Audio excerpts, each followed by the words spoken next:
Selamat Hari Anak 2021.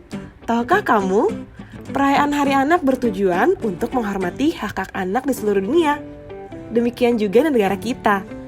Peringatan Hari Anak akan selalu menjadi momen pengingat tentang bagaimana pentingnya peran generasi penerus bagi suatu bangsa. Sayangnya hingga saat ini masih banyak anak-anak yang belum bisa menikmati haknya secara bebas. Belenggu kemiskinan menjadi kambing hitam atas persoalan anak kurang gizi. Anak putus sekolah, hingga kasus-kasus kekerasan yang melibatkan anak-anak. Baik anak sebagai korban maupun anak sebagai pelaku. Saat ini jumlah anak-anak di Indonesia adalah sekitar 80 juta atau 30,1% dari total penduduk. 90% anak, terutama perempuan, pernah mengalami suatu bentuk kemiskinan selama hidup.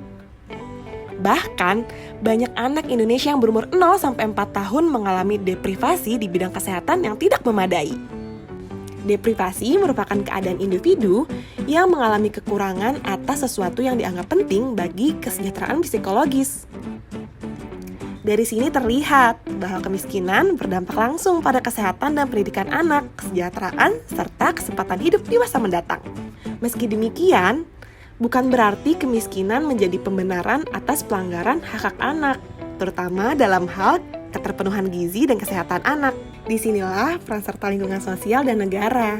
Kita bisa membuka mata lebih lebar, mendengarkan lebih banyak orang-orang di sekeliling kita, berbagi dengan keluarga-keluarga yang tidak mampu menyuguhkan telur dan tempe sebagai lauk pauk keluarga, mengajarkan orang tua membuat MPASI kaya gizi, serta mengingatkan ibu-ibu muda dan calon ibu mempersiapkan diri untuk dapat menyusui bayinya kelak secara eksklusif. Negara pun seharusnya dapat menempatkan awal kehidupan anak-anak ini sebagai prioritas. Akses masyarakat terhadap kesehatan seperti posyandu dan puskesmas hingga tracking keluarga miskin dengan anak-anak yang berpotensi kekurangan gizi. Sebagaimana diketahui, malnutrisi atau gangguan gizi yang terjadi di bawah usia 2 tahun sifatnya irreversible. Artinya secara fisik bisa diperbaiki, tapi sudah terlambat untuk mencegah perlambatan kemampuan otak. Dampaknya, anak-anak yang sempat mengalami malnutrisi ini di masa depannya sulit bersaing untuk mencapai kehidupan yang layak. Survei menunjukkan, anak-anak yang tidak mendapatkan asupan gizi yang cukup di 1000 hari pertama kehidupannya akan menjadi pekerja kasar di usia produktifnya. Bayangkan, kita bicara tentang memutuskan rantai kemiskinan tanpa berupaya memutus anak kurang gizi.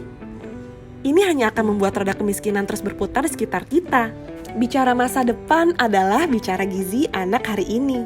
Sebab status gizi anak mempengaruhi kecerdasan, daya tahan tubuh terhadap penyakit, kematian bayi, kematian ibu, dan produktivitas kerja generasi penerus bangsa. Karena itu, bila kita peduli dengan masa depan bangsa, mari kita mulai peduli dengan gizi anak sejak dini. Tumbuh dalam kemiskinan memang berdampak besar pada kesehatan, pendidikan, kesejahteraan, dan masa depan mereka. Tapi perhatian kecil yang kita berikan hari ini bisa merubah masa depan mereka.